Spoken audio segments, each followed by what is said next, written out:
Your favourite line that your character ever said in any of the films that you starred in? I thought we'd start at this end with the wonderful Nick Moran. Hello, beautiful. That was it. That's the line that I signed. I did that when I get autographs. I creeped quite a lot of people out with that, and I was very, very pleased it stayed in the film. So, yes, that's mine.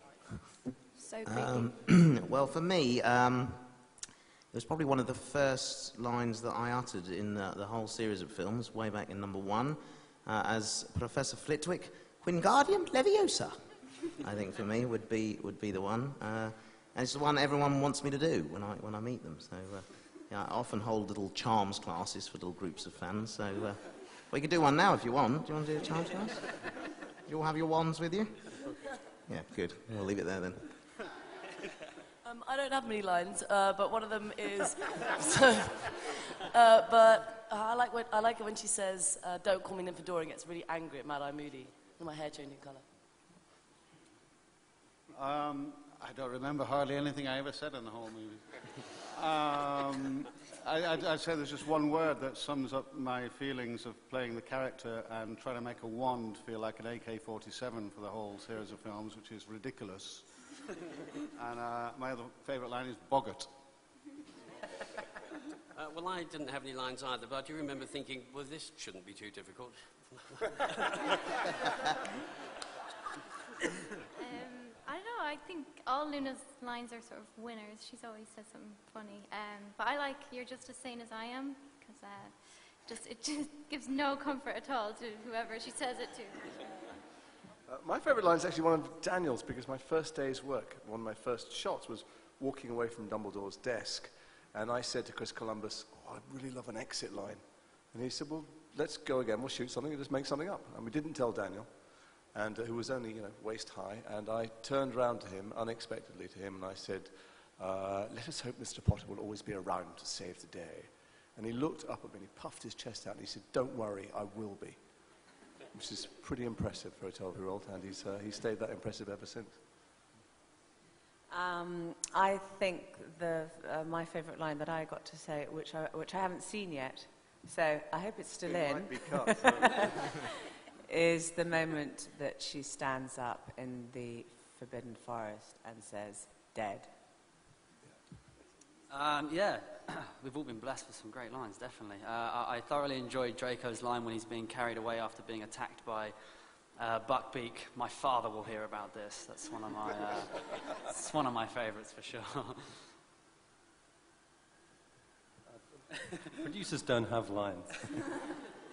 Well, the only line that I can remember is, "I can touch you now."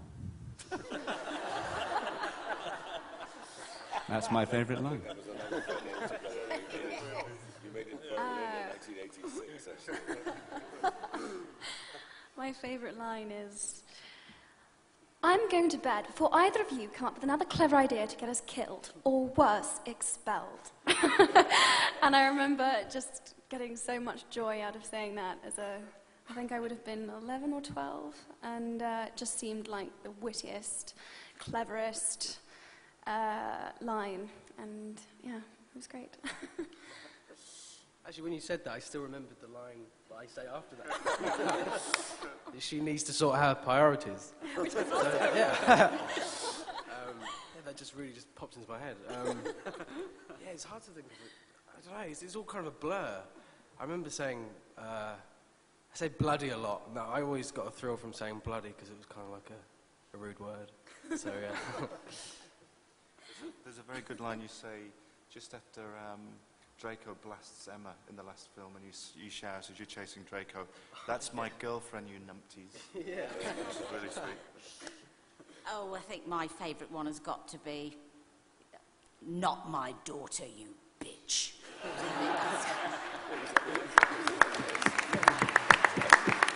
So incongruous. I couldn't believe Mrs. Weasley said it when I read it. I couldn't believe it, so it's fabulous to say. I guess my favourite was in Diagon Alley in the first one, saying, "You're Harry Potter. You're the one who got away from you know who." My second favourite was in a Bond movie where he stuck a 45 to my head, and I said, "Can't you just say hello like anybody else?" Well, I hardly ever knew my lines in the film anyway. so they were the ones I did remember.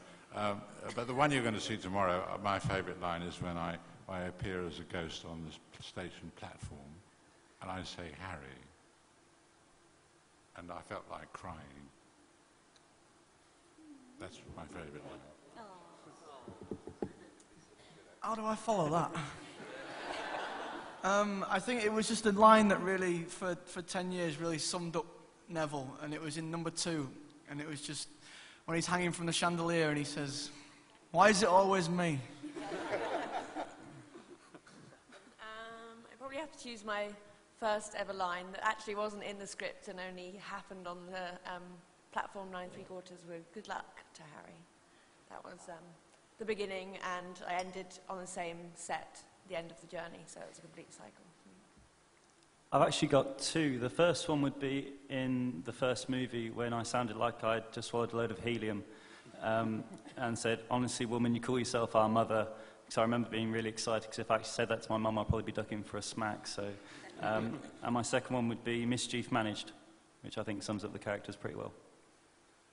I think my favourite line would be in Deathly Hallows Part 1 when Harry and Ginny are just kissing and George creeps right behind them and just goes, "Morning." It's probably the most uncomfortable moment, I think, for Harry to go through. Nat said she had no lines, and I've got fewer lines than Nat, so I don't know where that puts me. I had to say "Mad Eye's dead," and that was my dad, so that was good fun.